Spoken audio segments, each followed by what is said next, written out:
Hi, this is Jeremy Dion, and today we're about to do a deep dive on my latest release, album number 5, Bend in the Middle.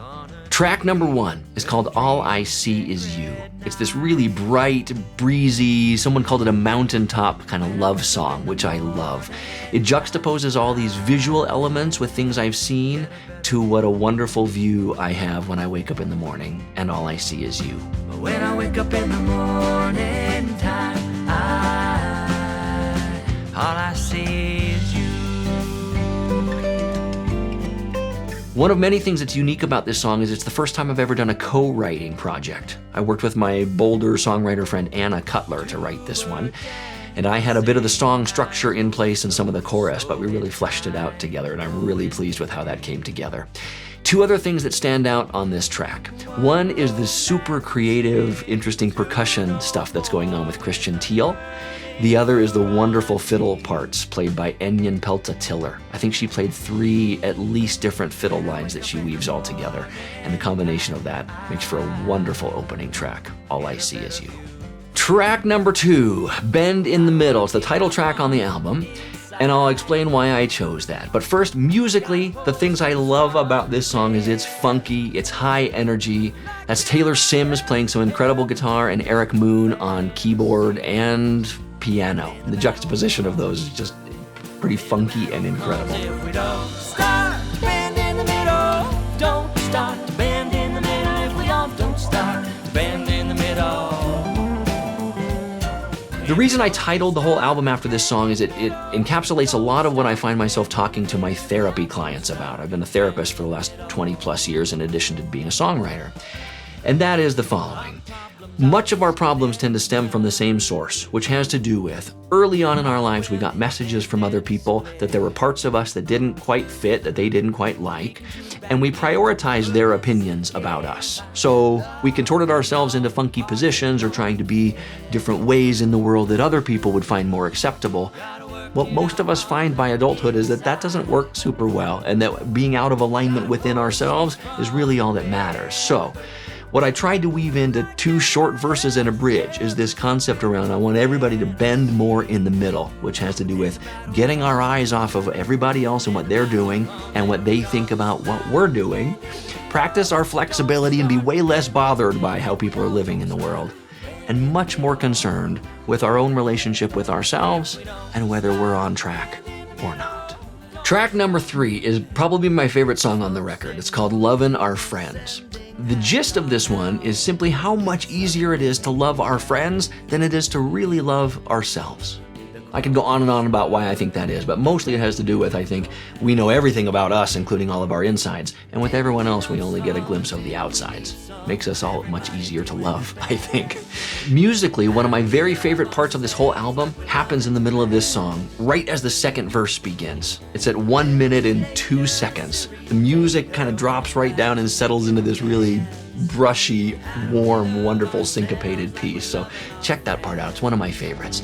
Like shadows in the night, all the ways we didn't really get it right, they slither into bed. In the end, this third verse reminds us how much more helpful it can be to keep looking forward at where our train is rolling. And with any luck, we'll be able to love ourselves as much as we've been loving our friends. Track number 4 on the record is called Second Hand, and admittedly, it's one of the songs on the album that I don't really know what it's about. It juxtaposes a handful of different things, including a literal second hand on a clock, with how we absorb things secondhand. It's a little bit of a sort of photographic memory for me that it encapsulates a certain part of my life when I was going through an interesting transition from one relationship to another, and I had certain expectations about where one was headed, and working out some of those pieces. Musically, Greg Shockett's guitar, especially on the bridge, is like Mark Knopfler-esque. I love it. It's one of my favorite musical passages in the song.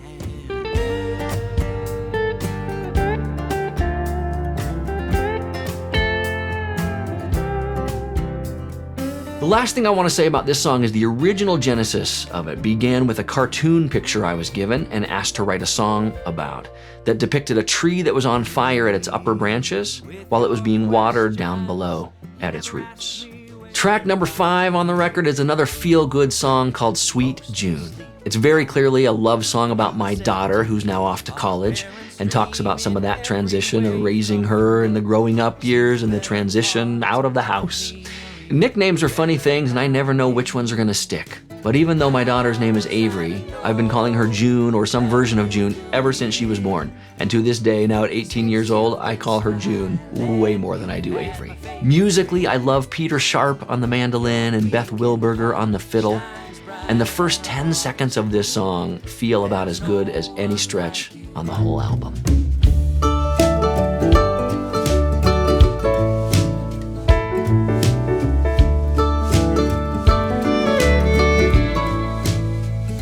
Song number 6 is called It Happened So Fast. It's a really feel-good, upbeat, optimistic sort of song that's written about two people and a relationship and how quickly things can turn around when you meet somebody and your fortunes seem to change. But if you listen more closely, what it's really about for me is actually one person and our own internal relationship with ourselves, and how important it is to shift our gears and stay focused on where we're headed, and how important that can be and how quickly that can turn things around for us. One of my favorite parts on this song and the entire album is the bridge of this song number 6. I love the lyrics, I love the snare rolls that Christian Thiel is doing, and I love the way Kyle and I sonically crafted out the final line about your insides starting to glow. How to tend to the flame, it's your move in the game when your insides have started to glow. Track number 7 for me follows a bit of a tradition in that every one of my albums has at least one straight-ahead bluegrassy song, and this fits under that umbrella. The first time I held you in my arms, I was instantly enamored, held captive by your charms. Highlighted by Peter Sharp on the mandolin and Beth Wilberger on the fiddle, this song is a straight-ahead bluegrass song that talks about my love for my daughter, Avery. The 8th track on the record is called Constant. I love this song, especially the chorus and the meaning behind this one. So this one kind of hits close to home for me in that it's about a very particular relationship within my extended family that blew up. But it's also a little more broadly about the pattern I see in many of us, myself included, about our tendency to want to avoid having the difficult conversations in our relationship. We Northern Europeans especially seem to have this stoic tendency to pretend that everything is just fine, it's good, it's really good, it's fine, it's totally fine, until holy shit, it's not fine, and it's really not fine. Like so not fine that my bags are packed and I'm heading out the door. But you're just now learning about its first not fineness today. That's sort of the pattern underlying this song, Constant, and how vitally important it is earlier to have really hard conversations, even if it's just to say I'm having a hard time and feeling stuck, and I don't know much more beyond that. That's a really important thing. This time I don't mind if it leads into tender conversation one way, but I can't say anymore. Don't worry, it's constant. Musically, two things I love about this track are Kate Farmer's soaring harmonies and Daniel Herman on the piano. They really elevate this track and make it one of my favorites on the record. Number 8, Constant. Track number 9 is called Better You Know My Name. This is one of the few tracks on the album that's about something very specific. So here's the story.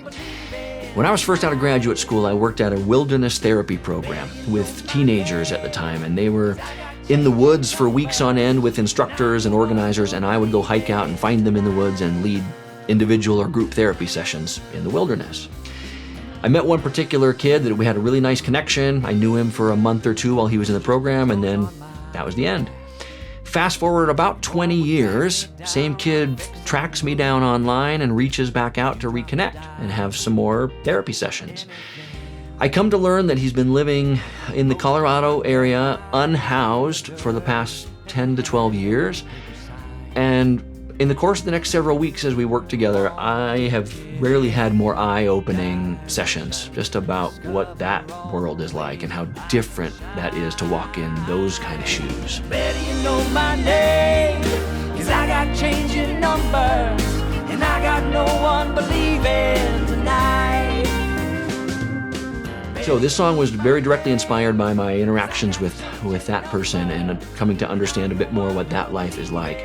In particular, the chorus is quite literal. One of the many challenges this person faced was how frequently he found himself needing to change his phone number due to a variety of circumstances. The lack of continuity in that, or trying to find work or friendships when your phone number is consistently changing, was gut-wrenching on top of all the other impossibilities in his world. So, Better You Know My Name is a intense, pretty powerful song highlighted by Greg Shockett's masterful guitar work. Track number 10 is another very sweet, very straightforward love song about Paris. My honey and I took a trip there 2 summers ago, and I came home with some very specific, wonderful memories.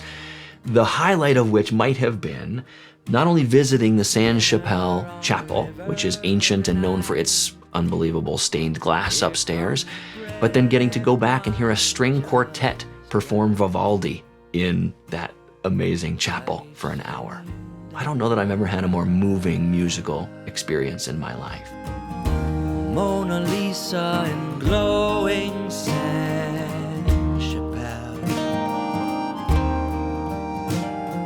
Good to hear Vivaldi's alive and sounding well. So this song, unlike most of the ones I write, is super straightforward. There's not a lot of nuance or hidden meaning in it. When I'm writing about the Eiffel Tower and the Mona Lisa and Sainte-Chapelle, it's literal. That's what it's about. But it's sweet with love, highlighted by Eric Moon on the accordion, and every time I hear it, it takes me right back to Paris. Track number 11 is called The Haunting. Years ago, I was out in Northern California near Mendocino, and I happened upon a place called Widow's Point, where the historical plaque told the story of a couple that was married, and on their wedding day, a rogue wave snatched away the bride and took her out to sea, never to be seen again. I was playing this song years ago at a performance, and my dad happened to be in the crowd, and I explained the story about the song just like that, and I concluded it with, and so I wrote a song about that. And I hear him say, "Why?" Which just at the time made me laugh, and I just played the song and sang it, but it did make me wonder and pause. Why did I choose that subject matter? And the answer came really clearly and really quickly, which is that while I haven't had that particularly heart-rending experience, I have absolutely felt like I've had my heart ripped out by life like that. And I bet you have too.